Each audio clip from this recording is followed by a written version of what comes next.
pessoal, a dica de hoje é sobre a responsabilidade tributária do administrador de pessoa jurídica.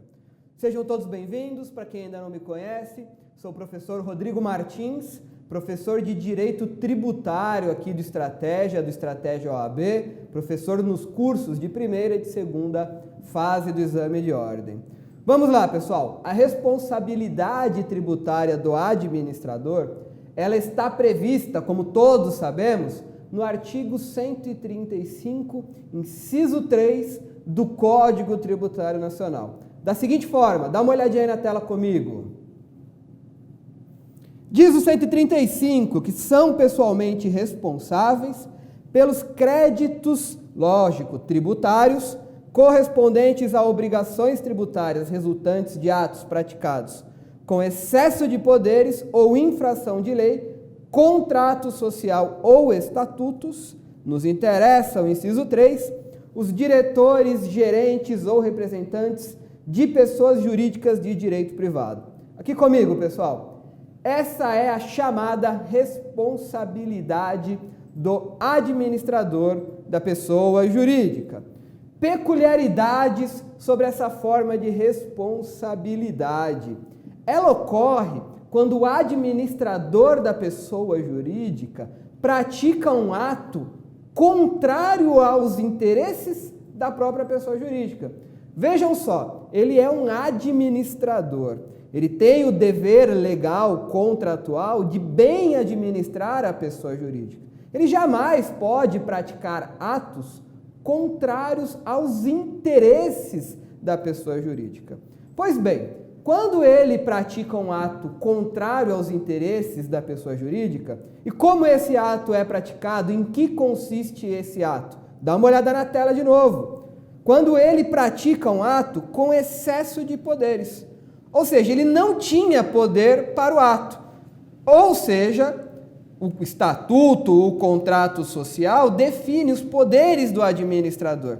Você pode isso, você pode aquilo, você não pode aquilo outro. Quando ele pratica um ato com excesso de poderes, além dos poderes que lhe foram dados. Esse ato praticado com excesso é contrário aos interesses da pessoa jurídica. Quando ele pratica um ato contrário à lei, ilegalidade, uma ilegalidade contrária aos interesses da PJ. Ou quando ele pratica um ato contrário ao contrato social ou aos estatutos, estatuto da PJ.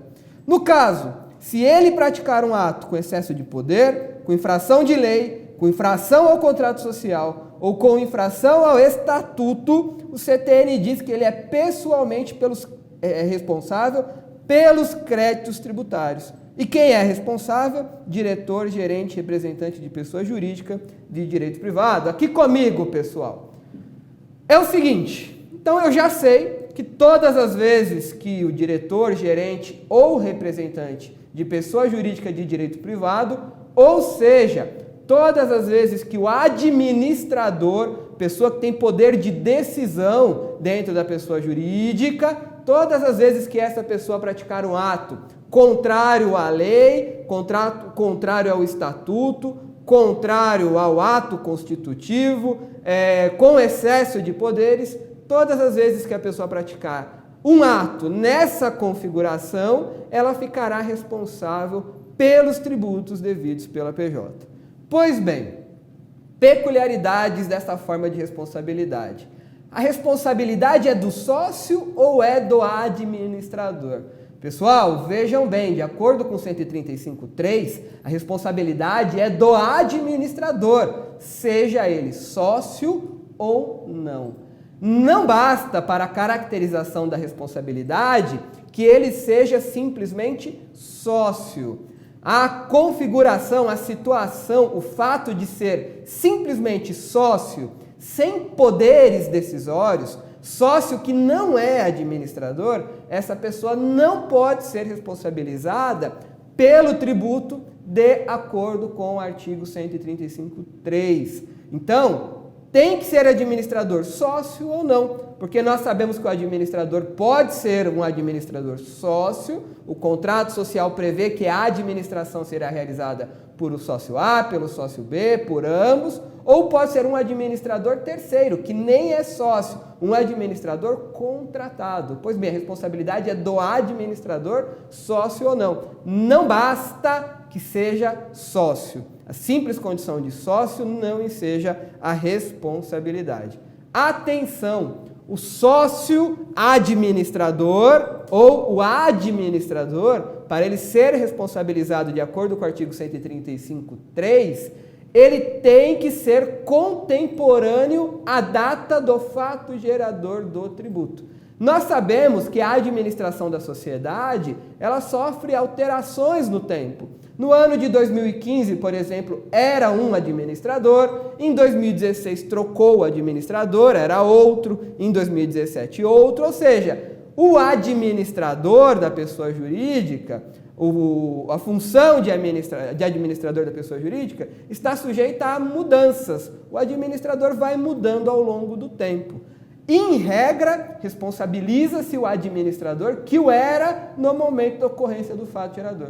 Por exemplo, se o fato gerador praticado em relação a um ato com excesso de poder, infração legal, estatuto ou contrato social, se esse fato gerador de ICMS, por exemplo, foi praticado no exercício de 2015, então na hora de aplicar o 135.3, a responsabilidade, eu vou direcionar a cobrança para quem era administrador em 2015.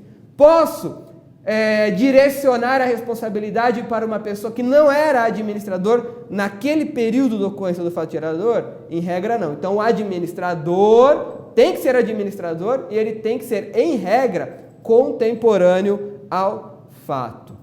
Atenção, pessoal. Dá uma olhada na tela. Ao olharmos o 135, nos dá a impressão, aqui, são pessoalmente responsáveis, que essa responsabilidade do administrador é uma responsabilidade pessoal. Dá a impressão de que a PJ sai do polo passivo da cobrança e o administrador, sócio ou não, contemporâneo ao fato, ele é pessoalmente, ou seja, só ele responderá pela cobrança desses tributos. Olha aqui para mim, não é isso. O STJ sedimentou o entendimento de que, nesse caso da responsabilidade do administrador, ele passa a ser devedor solidário com a pessoa jurídica.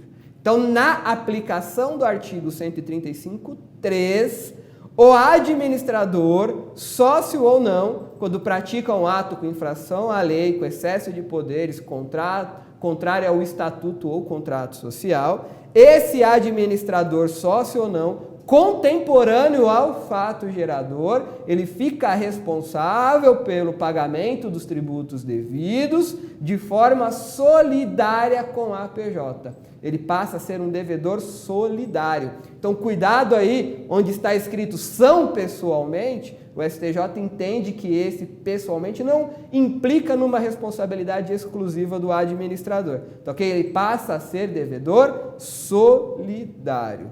Uma questão polêmica que chegou aos tribunais é a seguinte: o mero inadimplemento, a mera falta de capacidade financeira da pessoa jurídica para pagar o tributo, enseja a aplicação da responsabilidade do artigo 135.3, vamos supor, a PJ ela não praticou um ato contrário à lei, estatutos, etc., o administrador. Simplesmente a PJ não tem dinheiro. E esse não ter dinheiro pode ser, inclusive, num processo de falência, num processo por ocasião de uma falência, por ocasião de uma recuperação judicial ou extrajudicial. O fato é, o mero inadimplemento, a falta de capacidade de pagamento do tributo, enseja a responsabilidade do administrador de acordo com o artigo 135.3? Não, pessoal, não enseja. A falta de capacidade de pagamento, o inadimplemento, a impossibilidade de não ter o dinheiro, isso não enseja a responsabilidade do administrador. Beleza, pessoal? Pois bem, nós temos duas súmulas importantíssimas sobre a matéria. Uma é referente à questão do inadimplemento, que nós acabamos de falar, e a outra é sobre o encerramento irregular da pessoa jurídica. Vamos dar uma olhada aí na tela. Súmula 430. O inadimplemento, falta de dinheiro simplesmente, da obrigação tributária pela sociedade não gera por si só a responsabilidade solidária do sócio-gerente. Súmula 435. Presume-se dissolvida irregularmente a empresa que deixar de funcionar no seu domicílio fiscal, sem comunicação aos órgãos competentes, legitimando o redirecionamento da execução fiscal para o sócio-gerente. Olha aqui para mim. Se de um lado o mero inadimplemento não enseja a responsabilização, conforme súmula 430 do STJ, o STJ, a mesma corte, lá na súmula 430, sedimentou o entendimento de que o encerramento irregular da PJ, sem comunicação aos órgãos competentes, é uma forma de infração à lei que, sim, nesse caso, enseja a aplicação da responsabilidade. Que encerramento irregular é esse? Simplesmente parar de funcionar. PJ foi lá, fechou as portas e não deu baixa junto ao CNPJ, não deu baixa de inscrição estadual junto à Fazenda do Estado, inscrição municipal junto ao município, não deu baixa junto à JUSESP, não encerrou, não comunicou o encerramento junto à JUSESP, ou seja, fez o encerramento de fato, simplesmente parou de funcionar. Nesse caso, o STJ entende que é sim uma infração à lei passível de redirecionamento da cobrança em face do administrador, é o que está sumulado aqui na súmula 435. Mas atenção, excepcionalmente, nesse caso do encerramento irregular, numa exceção, no caso do encerramento irregular, a responsabilidade não recairá sobre o sócio contemporâneo à prática do fato gerador. No caso do encerramento irregular, a responsabilidade recairá sobre o administrador que era administrador no momento do encerramento irregular. Porque qual é o ato ilícito, ilegal que ensejou o redirecionamento da cobrança para o administrador? É o encerramento irregular. Então, o administrador, na data do encerramento irregular, é o administrador que será responsabilizado. Exemplo, fato gerador de ICMS de 2012, 2013 e 2014. Lá no passado, o administrador era o João. Hoje, essa PJ encerra irregularmente, o administrador é o Pedro. Quem será responsabilizado? O João, lá no momento, que era administrador no momento do fato gerador? Não, o Pedro, porque o que ocasionou o redirecionamento da cobrança, a responsabilidade do administrador, é o próprio encerramento irregular. Então, quem era administrador na data do encerramento irregular passa a ser responsável pelo tributo. Isso foi objeto de um julgado junto ao STJ. Dá uma olhada na tela aí, ó. Se o motivo da responsabilidade tributária é infração de lei, consubstanciada pela dissolução irregular da empresa, é irrelevante para efeito de redirecionamento da execução fiscal ao sócio gerente ou administrador, o fato dele não integrar a sociedade quando do fato gerador do crédito. Ou seja, vou pegar aquele cara que era, olha aqui para mim, administrador no momento do encerramento irregular. Vamos ver como essas questões foram cobradas no exame de ordem. Olha aí na tela, peça prática profissional do 20º exame. Em janeiro de 2014, a Fazenda Nacional ajuizou a execução fiscal em face da pessoa jurídica ABC visando a cobrança do tributo.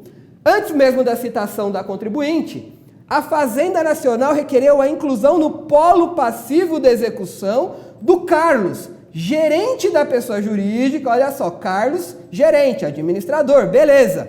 Por entender que o não recolhimento da contribuição é motivo para o redirecionamento da execução, o que foi acolhido pelo juízo da segunda vara. Pergunto para vocês, olha aqui para mim, o simples inadimplemento, falta de pagamento, justifica o redirecionamento da cobrança? Não. Olha aí como é que ficou o gabarito. O mero inadimplemento da obrigação tributária não gera responsabilidade nos termos do artigo 135 do Código Tributário Nacional. Olha aqui para mim, pessoal. Esse tema, pessoal, o tema da responsabilidade do administrador é relevantíssimo na segunda fase do exame de ordem. Beleza? Essa é a dica de hoje. Um abraço, até mais. Tchau, tchau.